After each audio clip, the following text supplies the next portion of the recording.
Hello বন্ধুরা, আমি Sujat. Welcome to prayer step two চ্যানেলে। আজকে আমি ডিসকাশন করবো হচ্ছে অঙ্ক practice set number 4 for WP constable মেন্সের জন্য। এখানে মিলে আমি 12টা কোশ্চেন ডিসকাশন করবো। প্রত্যেকটা কোশ্চেন খুব ভালো, প্রত্যেকটা কোশ্চেন খুব গুরুত্বপূর্ণ তোমাদের এক্সামের পার্সপেক্টিভে। তো যারা মিলে এই ভিডিওটা দেখা শুরু করেছো, অবশ্যই পেন এবং পেপার সঙ্গে নিয়ে বসো, প্রত্যেকটা অঙ্ক আমার সাথে প্যারালালি প্র্যাকটিস করো। আর কে কত স্কোর করছো অবশ্যই কিন্তু সেটা আমাকে কমেন্ট সেকশনে জানিও।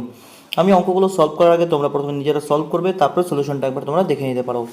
তো দেখো, ফার্স্ট কোশ্চেনটা কি বলেছে, একটি 2 অঙ্ক বিশিষ্ট সংখ্যার একই ঘরের অঙ্ক হচ্ছে দশকের ঘরের অঙ্কের হচ্ছে দ্বিগুণ, এবং সংখ্যাটির হচ্ছে অঙ্কদ্বয় স্থান পরিবর্তন করলে নতুন সংখ্যা ও প্রকৃত সংখ্যার পার্থক্য প্রকৃত সংখ্যার চেয়ে 20 কম হয়। তবে প্রকৃত সংখ্যাটি কত? কি বলা হয়েছে একবার বুঝে নিই। বলেছে যে যে কোনো একটা মনে করো 2 অঙ্ক বিশিষ্ট সংখ্যা, সেই সংখ্যাটার দশকের ঘরে যে অঙ্কটা আছে সেটার একই ঘরের অঙ্কের দশকের ঘরের মনে করো হচ্ছে 10। আমি একটা সংখ্যা লিখলাম, একটা 2 অঙ্ক বিশিষ্ট একটা সংখ্যা লিখলাম, মনে করো হচ্ছে 23। এখানে অপশান দেওয়া আছে 23, আমি এটাই ধরে নিচ্ছি। এই 2 অঙ্ক বিশিষ্ট সংখ্যাটার একই ঘরের অঙ্ক হচ্ছে 3 আর দশকের ঘরের অঙ্ক হচ্ছে 2। এবার বলেছে দশকের ঘরের অঙ্কটাকে যদি দ্বিগুণ করা হয়, অর্থাৎ 2কে যদি আবার 2 দিয়ে গুণ করা হয়, তাহলে এই যে তোমার হচ্ছে যেটা পাবে, যে মিলে হচ্ছে সংখ্যাটা পাবে, এই সংখ্যাটা আর একই ঘরের সংখ্যাটা এদের মধ্যে পার্থক্য হবে 1।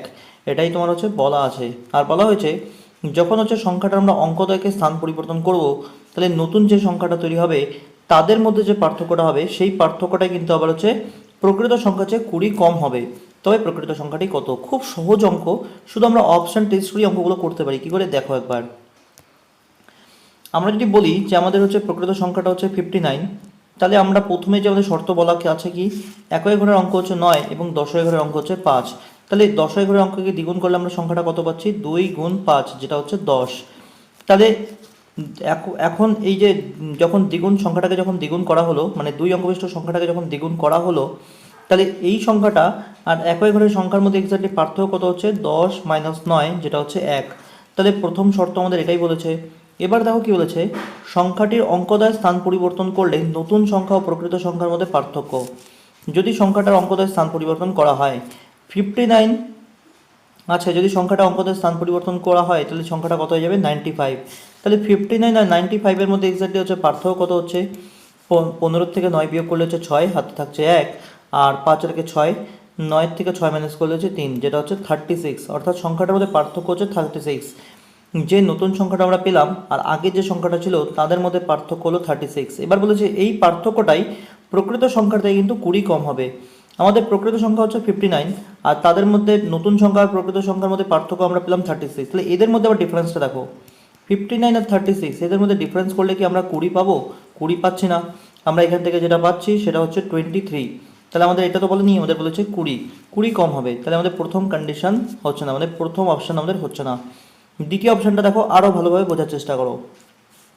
আমরা যদি ধরে নিই যে আমাদের প্রকৃত সংখ্যা হচ্ছে 23, তাহলে প্রথম শর্তটা কি?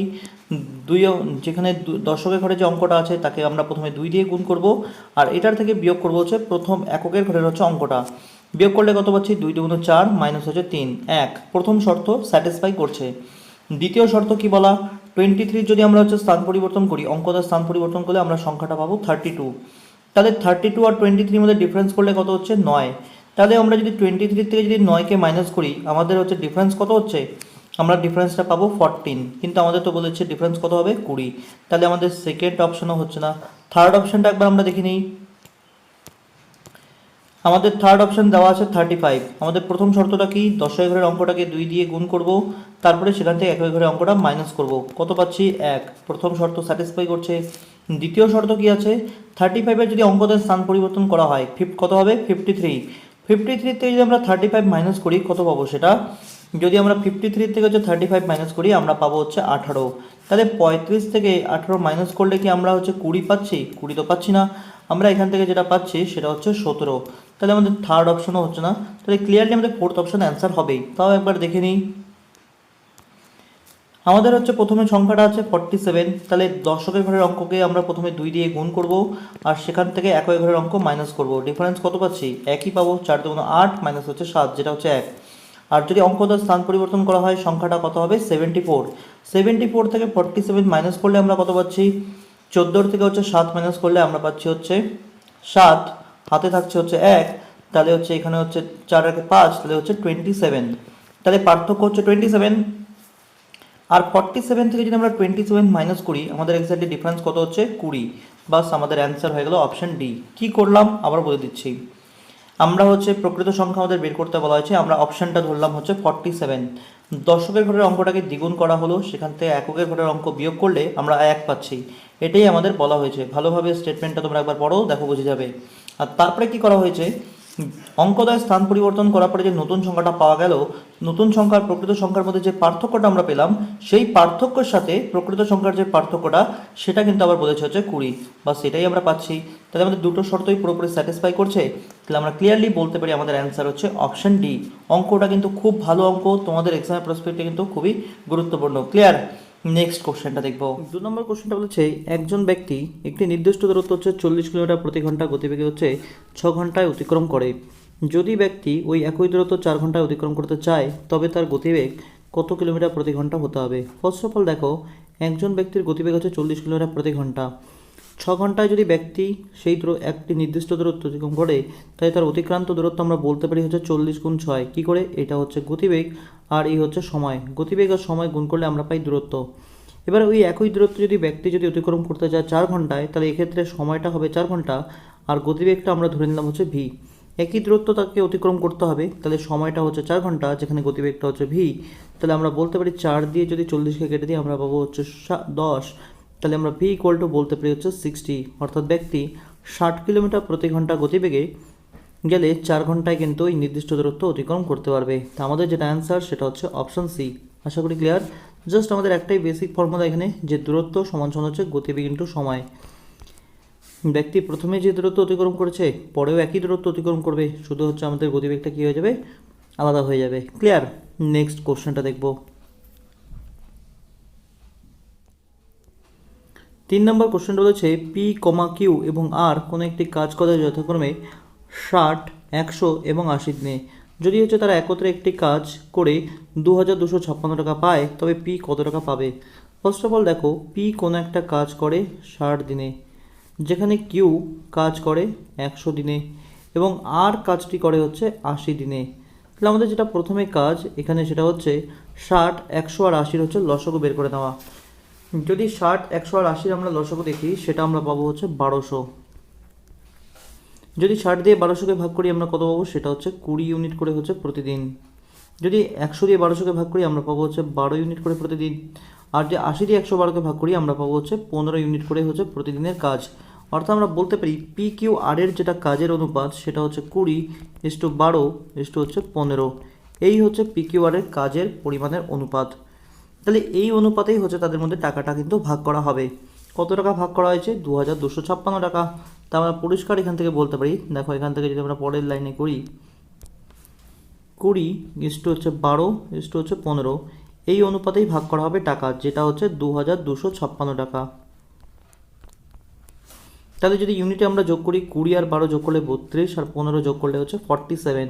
তাহলে আমরা বলতে পারি 47 সমান সমান হচ্ছে 2256, যেখানে 1 সমান সমান আমরা কত বলতে পারি? 47কে যদি আমরা 5 দিয়ে গুণ করি আমরা পাবো 235, 4 দিয়ে গুণ করলে আমরা পাবো হচ্ছে 160 আর 28 হচ্ছে 188। 2256কে যদি 47 দিয়ে আমরা ভাগ করে নিই, 4 বার দিলে আমরা কত পাচ্ছি? সেটা হচ্ছে 160 আর এদিকে হচ্ছে 28, 188। আর এদিকে আমরা পাচ্ছি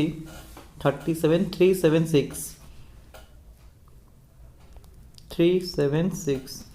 কতবার যাবে এটা? এটা হচ্ছে 8 বারে যাবে। তাহলে হচ্ছে 48। 1 ইউনিট সমান সমান আমরা বলতে পারি হচ্ছে 48। কার টাকা বের করতে হবে? পি এর টাকা। পি কত ইউনিট? সেটা হচ্ছে 20 ইউনিট।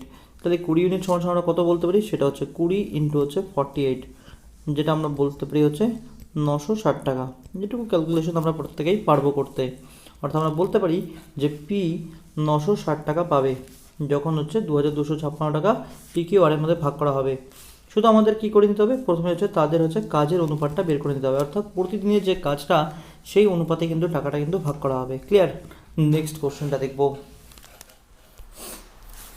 4 নম্বর কোশ্চেনটা বলেছে, একটি বাক্সে 1 টাকা 50 পয়সা এবং 25 পয়সা মুদ্রা আছে। বাক্সে মোট মুদ্রার সংখ্যা 378, তাদের মূল্যের অনুপাত হচ্ছে 13:11:7 হলে 25 পয়সা মুদ্রার সংখ্যা কত? আমরা ধরে নেব যে 1 টাকার মুদ্রার সংখ্যা 50 পয়সা, 25 পয়সা মুদ্রার সংখ্যার হচ্ছে মূল্যের যেটা অনুপাত সেটা হচ্ছে 13:11:7 আছে। তাই আমি বললাম হচ্ছে 1 টাকার মুদ্রা দিয়ে আছে 13x টাকা, 50 পয়সার মুদ্রা দিয়ে আছে হচ্ছে 11x টাকা, আর 25 পয়সার মুদ্রা দিয়ে আছে হচ্ছে 7x টাকা। এবার দেখো 1 টাকার মুদ্রা দিয়ে যদি আমাদের 13x টাকা থাকে তাহলে 1 টাকার মুদ্রা কতগুলো আছে? 13x ইন্টু হচ্ছে 1। আমরা বলতে পারি আমাদের 1 টাকার মুদ্রার সংখ্যা হচ্ছে 13xটা। 50 পয়সা দিয়ে যদি আমাদের 11x টাকা থাকে তাহলে 50 পয়সা মুদ্রার সংখ্যা কত বলতে পারি? 11x ইন্টু 2, যেটা হচ্ছে 22x। এতগুলো 50 পয়সার মুদ্রা আছে। আর 25 পয়সা দিয়ে যদি 7x টাকা থাকে তাহলে 25 পয়সা মুদ্রা কতগুলো আছে? 7x ইন্টু হচ্ছে 4, যেটা আমরা বলতে পারি 20xটা 25 পয়সার মুদ্রা আছে। বাস এই হচ্ছে আমাদের তাহলে হচ্ছে মুদ্রার সংখ্যা। এদেরকে যদি আমরা যোগ করি তাহলে সেটাই আমরা পাবো হচ্ছে 378। তাহলে দেখো এখান থেকে আমরা এরকমভাবে করতে পারি 13x plus 22x plus 28x ইকুয়ালটি হচ্ছে 378।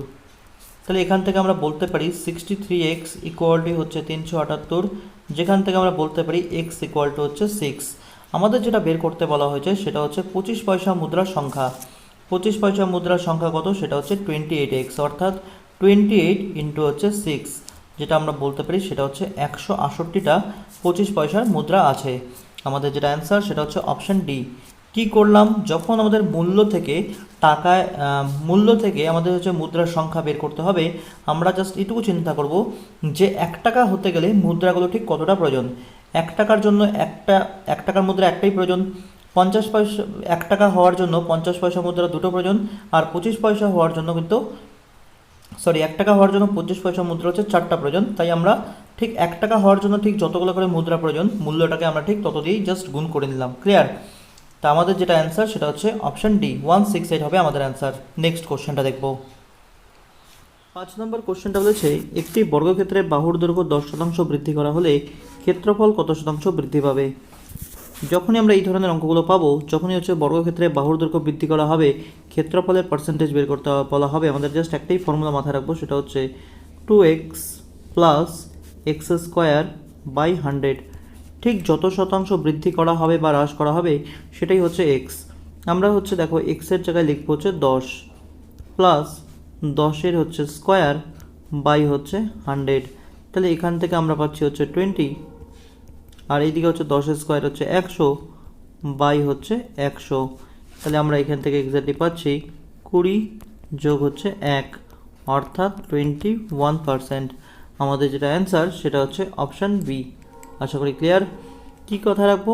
যখনই আমাদের মিলতে হচ্ছে একটি বর্গক্ষেত্রে বাহুর দৈর্ঘ্য এত পার্সেন্ট বেশি বা এত পার্সেন্ট কম, তাহলে ক্ষেত্রফল কত শতাংশ বৃদ্ধি পাবে বা হ্রাস পাবে, সেক্ষেত্রে আমরা হচ্ছে লিখবো হচ্ছে এই ফর্মুলাটা 2x প্লাস হচ্ছে x square by 100।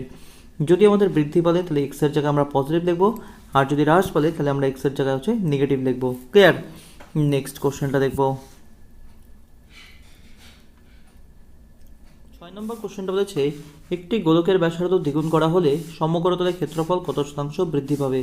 First of all দেখো, একটি গোলকের হচ্ছে ব্যাসার্ধ আমি ধরে নিলাম আর, তাহলে গোলকের সমগ্রতলের ক্ষেত্রফলের ফর্মুলা হচ্ছে 4πr²। যদি গোলকের ব্যাসার্ধ দ্বিগুণ করা হয় তাহলে কত হয়ে যাবে? সেটা হচ্ছে 2r। তাহলে ক্ষেত্রফল কত হয়ে যাবে?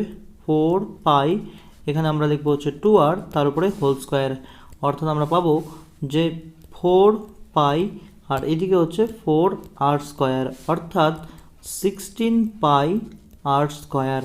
এই আমরা পাবো হচ্ছে গোলকের সমগ্রতলের ক্ষেত্রফল। তাহলে প্রথমে আমাদের গোলকের সমগ্রতলের ক্ষেত্রফল ছিল 4πr², পরে আমরা পাচ্ছি 16πr²। তাহলে কত বেড়ে গেল?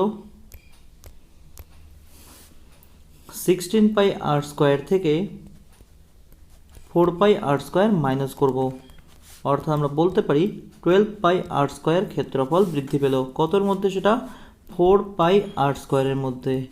আর পার্সেন্টেজ করার জন্য আবার 100 দিয়ে মাল্টিপ্লাই। πr² আমরা কেটে দিতে পারি, 4 দিয়ে 12কে কাটলে 3, 3 দিয়ে 100কে গুণ করলে 300, অর্থাৎ 300% আমাদের কিন্তু সমগ্রতলের ক্ষেত্রফল বৃদ্ধি পাবে। ক্লিয়ার? আমাদের যেটা অ্যান্সার সেটা হচ্ছে অপশান ডি। নেক্সট কোশ্চেনটা দেখব।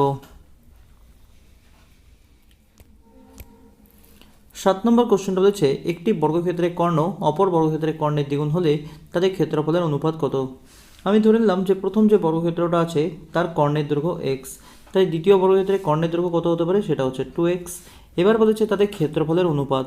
যদি আমরা কর্ণ থেকে ডাইরেক্ট ক্ষেত্রফল বের করতে চাই তাহলে আমরা যেটা ফর্মুলা লিখবো বর্গক্ষেত্রে সেটা হচ্ছে কর্ণের উপরে স্কোয়ার বাই হচ্ছে 2। তাহলে এটাই হচ্ছে প্রথম বর্গক্ষেত্রের ক্ষেত্রফল। আর দ্বিতীয় বর্গক্ষেত্রের ক্ষেত্রফল আবার কী হবে, কর্ণের উপরে স্কোয়ার বাই হচ্ছে 2। তাহলে এটাই হচ্ছে দ্বিতীয় বর্গক্ষেত্রের ক্ষেত্রফল। যখনই আমাদের কর্ণ থেকে সরাসরি ক্ষেত্রফল বের করতে হবে তাহলে আমাদের ফর্মুলা কি মাথায় রাখবো, কর্ণ স্কোয়ার বাই হচ্ছে 2। তাহলে প্রথম বর্গক্ষেত্রের যেটা আমরা কর্ণ ধরে নিয়েছিলাম এক্স, তাহলে ক্ষেত্রফল কত হয়ে যাচ্ছে, এক্স স্কোয়ার বাই হচ্ছে 2। আর দ্বিতীয় বর্গক্ষেত্রে যেটা হচ্ছে কর্ণ সেটা হচ্ছে প্রথম বর্গক্ষেত্রের কর্ণের দ্বিগুণ, তাই দ্বিতীয় বর্গক্ষেত্রের কর্ণ হচ্ছে 2x, অর্থাৎ ক্ষেত্রফল হবে 2x এর উপরে হচ্ছে হোল স্কোয়ার বাই হচ্ছে 2। এখান থেকে 2 আমরা কেটে দিতে পারি, তাহলে এখান থেকে আমরা পাচ্ছি এক্স স্কোয়ার আর অনুপাত হচ্ছে 4x স্কোয়ার। এক্স স্কোয়ার কাটলে আমরা পাবো অনুপাত 1:4, অর্থাৎ প্রথম বর্গক্ষেত্র এবং দ্বিতীয় বর্গক্ষেত্রের ক্ষেত্রফলের অনুপাত 4:1 অথবা 1:4।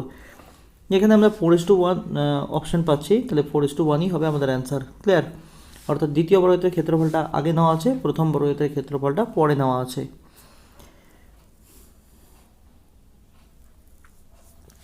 অপশন সি আমাদের অ্যান্সার। নেক্সট কোশ্চেনটা দেখব। 8 নম্বর কোশ্চেনটা বলেছে একটি সাইকেলের ধার্য মূল্য 1000 টাকা। এক বিক্রেতা সাইকেলটি প্রথমে 20%, পরে 10% এবং তারপর 5% ছাড়ে বিক্রি করে। বিক্রি করার পর তার মোট 14% লাভ হলে সাইকেলটির ক্রয় মূল্য কত টাকা ছিল। ফার্স্ট অফ অল, একটা সাইকেলের ধার্য মূল্য 1000 টাকা হলে সাইকেলটার উপরে প্রথমে হচ্ছে 20% ছাড় দেওয়া হয়েছে, তাহলে সাইকেলটার বিক্রয় মূল্য কত হয়ে যাচ্ছে, 1000 টাকার 80%, 1000 × 80/100। তারপরে আবার 10% ছাড় দেওয়া হয়েছে, তাহলে এই যে টাকাটা যেটা এখন ধার্য মূল্যের উপর 20% ছাড় দেওয়ার পরে যে বিক্রয় মূল্য হচ্ছে তার উপর আবার 10% ছাড় দিলে তাহলে বিক্রয় মূল্য গিয়ে দাঁড়াচ্ছে এই টাকাটার 90%, এবং পরে আবার 5% ছাড় দেওয়া হচ্ছে, তাহলে এক্স্যাক্টলি যেটা সাইকেলের বিক্রয় মূল্য গিয়ে দাঁড়াচ্ছে এই যে সম্পূর্ণ যে টাকাটা আছে তার 95%, অর্থাৎ 95/100। আশা করি ক্লিয়ার হলো। এখান থেকে জাস্ট যদি আমরা কাটাকাটি করি, এখান থেকে দুটো শূন্য কেটে দিতে পারি, এই শূন্য কাটতে পারি, এই শূন্য আর এই শূন্য আমরা কেটে দিতে পারি। এখান থেকে 80 আর 100 কাটাকাটি করলে 20 দিয়ে কাটলে এটা হচ্ছে 4, এটা 20 দিয়ে কাটলে হচ্ছে 5, আর 5 দিয়ে 95কে কাটলে হচ্ছে 19। 19কে 4 দিয়ে গুণ করলে আমরা পাচ্ছি 76, আর 76 × 9 মাল্টিপ্লাই করলে কত পাবো, 630, আর এদিকে হচ্ছে 54, যেটা হচ্ছে 630 আর 54 হচ্ছে 684। 684 টাকা হচ্ছে এক্স্যাক্টলি হচ্ছে বিক্রয় মূল্য। এবার দেখো কি করা হয়েছে, বিক্রি করার পর মোট হচ্ছে 14% লাভ হয়েছে। বিক্রি করার পর যদি মোট যে 14% লাভ হয়ে থাকে তাহলে আমরা বলতে পারি এটাই হচ্ছে এক্স্যাক্টলি বিক্রয় মূল্য, আর এই দামে বিক্রি করে কিন্তু 14% লাভ হয়েছে। দেখো এখন এখান থেকে আমরা কি করতে পারি, আমরা ধরে নিলাম যে যেটা হচ্ছে ক্রয় মূল্য ছিল সেটা ছিল 100%, 14% লাভ হয়েছে, তাহলে বিক্রয় মূল্য আমরা কত বলতে পারি, সেটা হচ্ছে 114%, অর্থাৎ 114% মানেই আমরা বলতে পারি 684 টাকা। তাহলে 1% সমান কত বলতে পারি, 114 দিয়ে 684কে ভাগ, অর্থাৎ 6 টাকা। আর 100% সমান আমরা কত বলতে পারি, সেটা হচ্ছে 600 টাকা। তাহলে আমরা বলতে পারি সাইকেলের যেটা ক্রয় মূল্য সেটা হচ্ছে 600 টাকা। আমাদের অ্যান্সার অপশন বি। নেক্সট কোশ্চেনটা দেখব। 9 নম্বর কোশ্চেনটা বলেছে এক বিক্রেতা একটি দ্রব্যের ক্রয় মূল্যের উপর 20% দাম বাড়িয়ে ধার্য মূল্য নির্ধারণ করেন এবং বিক্রি করার সময় কিছু শতাংশ ছাড় দিয়ে 8% লাভে বিক্রি করেন, তবে বিক্রেতা কত শতাংশ ছাড় দিয়েছিলেন। ফার্স্ট অফ অল দেখো, একটি দ্রব্যের আমি ধরে নিলাম একটি দ্রব্যের যেটা হচ্ছে ক্রয় মূল্য সেটা ছিল 100 টাকা। এক বিক্রেতা দ্রব্যের ক্রয় মূল্যের উপর 20% দাম বাড়িয়ে ধার্য মূল্য নির্ধারণ করেন। 100 টাকার উপরে যদি 20% তিনি দাম বাড়িয়ে ধার্য মূল্য নির্ধারণ করেন তাহলে দ্রব্যটার ধার্য মূল্য যেটা দাঁড়াবে সেটা হচ্ছে 120 টাকা। কিন্তু বিক্রি করার সময় কিছু শতাংশ ছাড় দিয়ে 8% লাভে বিক্রি করেন। যদি ক্রয় মূল্য 100 টাকা হয়, 8% যদি তিনি লাভে বিক্রি করেন তাহলে আমরা বিক্রয় মূল্য বলতে পারি 108 টাকা। 100 টাকা ক্রয় মূল্য, 120 টাকা ধার্য মূল্য, 108 টাকা কিন্তু বিক্রয় মূল্য। তাহলে 108 টাকা যেটা 120 টাকা যেটা ছিল ধার্য মূল্য, আর এক্স্যাক্টলি জিনিসটা কিন্তু বিক্রি করা হলো 108 টাকা দিয়ে। তাহলে কত টাকা ছাড় দেওয়া হলো, 120 টাকা থেকে 108 টাকা মাইনাস 120 টাকা থেকে 108 টাকা মাইনাস করলে আমরা বলতে পারি যে 12 টাকা ছাড় দেওয়া হয়েছে। এই 12 টাকা যে ছাড় দেওয়া হলো কত টাকার উপর, সেটা 120 টাকার উপর। তাহলে আমরা এখান থেকে বলতে পারি যে 12 টাকা ছাড় দেওয়া হলো 120 টাকার উপর, আর পার্সেন্টেজ করার জন্য আবার 100 দিয়ে মাল্টিপ্লাই। এখান থেকে 0 0 কাটতে পারি, 12 12 কাটলে আমরা বলতে পারি 10% ছাড় দেওয়া হয়েছে। আমাদের যেটা অ্যান্সার সেটা হচ্ছে অপশান বি। আশা করি ক্লিয়ার। নেক্সট কোশ্চেনটা দেখব।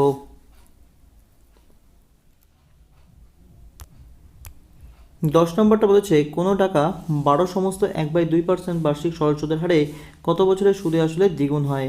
খুব সহজ কোশ্চেন। যেটা হচ্ছে সুদে আসল অর্থাৎ সুদ আর আসল এদের যেটা যোগফল সেটাই হচ্ছে আসলের দ্বিগুণ। তাহলে সেটা আমরা বলতে পারি 2p। তাহলে এখান থেকে i সমান আমরা কত বলতে পারি, সেটা হচ্ছে 2p মাইনাস হচ্ছে p, অর্থাৎ i ইকুয়াল টু আমরা বলতে পারি হচ্ছে p। সুদ এবং আসল হচ্ছে সমান। এবার দেখো সুদের হার দেওয়া আছে 12 সমস্ত 1/2, 12 সমস্ত 1/2, তার মানে আমরা বলতে পারি 25/2%। এবার যখন আমরা যদি বেসিক আমাদের ফর্মুলা লাগাই, যেটা হচ্ছে i ইকুয়াল টু হচ্ছে PTR বাই হচ্ছে 100। i এর জায়গায় আমরা লিখতে পারি p এর জায়গায় p, সুদের হারের জায়গায় আমরা লিখবো হচ্ছে 25/2 ইন্টু হচ্ছে সময়ের জায়গায় t বাই হচ্ছে 100। এই p আর এই p আমরা কাটতে পারি। এখান থেকে 25 দিয়ে 100 কাটলে আমরা পাবো 4। তাহলে আমরা পাবো 1 সমান হচ্ছে t বাই হচ্ছে 8। এই 2 আর এখানে 4 কিন্তু গুণ হয়ে যাবে। তাহলে আমরা বলতে পারি যে t সমান হবে 8 বছর। তাহলে আমাদের যেটা অ্যান্সার সেটা হচ্ছে অপশান সি। আমি কিন্তু এইটুকু ধরে নিচ্ছি যে বেসিক ক্যালকুলেশনগুলো তোমরা পারো করতে। এইখান থেকেই কিন্তু আমি এর কারণেই হচ্ছে 1-2 স্টেপ কিন্তু জাম্প করে লিখি। ক্লিয়ার? এটুকু এক্সপেক্ট আমি করতেই পারি, কারণ ব্যাপারটা হচ্ছে তোমরা যদি কম্পিটিটিভ এক্সাম প্রিপারেশন করছো অনেক কিন্তু স্টেপই আমাদের কিন্তু জাম্প করতে হয়। ক্লিয়ার? নেক্সট কোশ্চেনটা দেখব। একটি আয়তক্ষেত্রের দৈর্ঘ্য এবং প্রস্থ দ্বিগুণ করা হলে ক্ষেত্রফল কত শতাংশ বৃদ্ধি পাবে। খুব সহজ কোশ্চেন। একটি আয়তক্ষেত্রের দৈর্ঘ্য ধরে নিলাম আমরা এক্স এবং প্রস্থ হচ্ছে ওয়াই, তাহলে ক্ষেত্রফল আমরা কত বলতে পারি, সেটা হচ্ছে এক্স ইন্টু ওয়াই, অর্থাৎ ক্ষেত্রফল হয়ে যাবে এক্স ওয়াই। যদি দৈর্ঘ্য আমাদের হচ্ছে দ্বিগুণ করা হয় তাহলে দৈর্ঘ্য হয়ে যাবে 2x, এবং প্রস্থকে যদি দ্বিগুণ করা হয় তাহলে প্রস্থ হয়ে যাবে 2y। তাহলে ক্ষেত্রফল আমাদের কত হয়ে যাবে, সেটা হচ্ছে 4xy। যেখানে আগে আমাদের ক্ষেত্রফল ছিল xy, এখন আমাদের ক্ষেত্রফল হয়ে যাচ্ছে 4xy। তাহলে ক্ষেত্রফল কতটা বৃদ্ধি পেল, 4xy মাইনাস হচ্ছে xy। আমরা বলতে পারি ক্ষেত্রফল বৃদ্ধি পেল 3xy। তাহলে 3xy ক্ষেত্রফল যেটা বৃদ্ধি পেল সেটা কতর মধ্যে, আগে যে ক্ষেত্রফলটা ছিল তার উপর, অর্থাৎ xy এর উপর।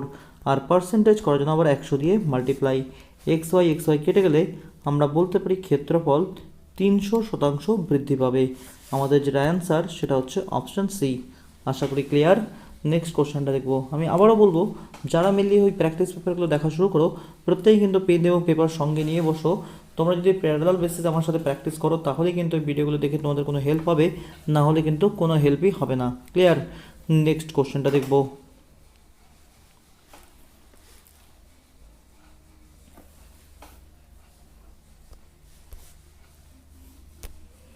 12 নম্বর কোশ্চেনটা বলেছে একটি ত্রিভুজের 3টি বাহুর দৈর্ঘ্য 16 সেমি, 12 সেমি এবং 20 সেমি, তবে ত্রিভুজটির ক্ষেত্রফল কত বর্গ সেমি। ফার্স্ট অফ অল দেখো, একটা ত্রিভুজের যদি 3টা বাহুর দৈর্ঘ্য হচ্ছে 16 সেমি, 12 সেমি এবং 20 সেমি হয়, একটা জিনিস দেখে নাও, 16 স্কোয়ার প্লাস হচ্ছে 12 স্কোয়ার সমান কিন্তু 20 স্কোয়ার আমরা লিখতেই পারি। 16 স্কোয়ার হচ্ছে 256, 12 স্কোয়ার হচ্ছে 144, আর 20 স্কোয়ার হচ্ছে 400। 256 আর 144 যোগ করলে কিন্তু আমরা পাই 400। তাহলে পুরোপুরি এই শর্তটা যদি স্যাটিসফাই করে, আমরা এখানে বলতে পারি যে 20টা হচ্ছে এটা হচ্ছে একটা কিন্তু সমকোণী ত্রিভুজের হচ্ছে ধর্ম, অর্থাৎ এটাকে যদি আমরা লম্ব বলি, এটাকে যদি ভূমি বলি, তাহলে লম্ব স্কোয়ার প্লাস ভূমি স্কোয়ার সমান হচ্ছে অতিভুজের স্কোয়ার। তাহলে আমরা এটা পাচ্ছি একটা সমকোণী ত্রিভুজ। এখানে যে 3টা বাহুর দৈর্ঘ্য দেওয়া, তাহলে এটা কিন্তু একটা সমকোণী ত্রিভুজ হচ্ছে। তাহলে এখানে যদি এটা যদি সমকোণী ত্রিভুজ হয়, তাহলে আমরা বলতে পারি যেখানে এই 16 হচ্ছে তোমার ভূমি, 12 হচ্ছে লম্ব, আর 20 হচ্ছে আমার অতিভুজ। ক্লিয়ার? তাহলে একটা সমকোণী ত্রিভুজের ক্ষেত্রফল বের করা কি ফর্মুলা, সেটা হচ্ছে হাফ ইন্টু হচ্ছে ভূমি, সেটা হচ্ছে ভূমিটা হচ্ছে 16 আর হচ্ছে উচ্চতা হচ্ছে 12। বাস এটুকু অ্যাপ্লাই করলেই কিন্তু আমরা এই ত্রিভুজটা ক্ষেত্রফল খুব সহজেই বের করে নিতে পারি।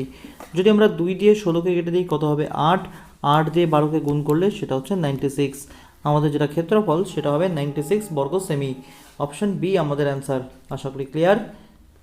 তো এই হচ্ছে আমাদের ম্যাথমেটিক্স হচ্ছে practice set number 4 for WP constable men's set জন্য এখানে আমরা 12টা কোশ্চেন ডিসকাশন করলাম। আশা করি প্রত্যেকটা কনসেপ্ট তোমাদের ক্লিয়ার হয়েছে। এরপরেও যদি কারো কোথাও ডাউটস থাকে অবশ্যই তোমরা সেটা আমাকে কমেন্ট সেকশনে কমেন্ট করতে পারো। আর তোমাদের প্রত্যেকের কাছে একটাই অনুরোধ, যদি এই ভিডিওগুলো তোমাদের কোনো হেল্প করে অবশ্যই ভিডিওগুলো তোমাদের বন্ধুদের মধ্যে শেয়ার করো, চ্যানেলটা কিন্তু অবশ্যই সাবস্ক্রাইব করো। Thank you for watching this video.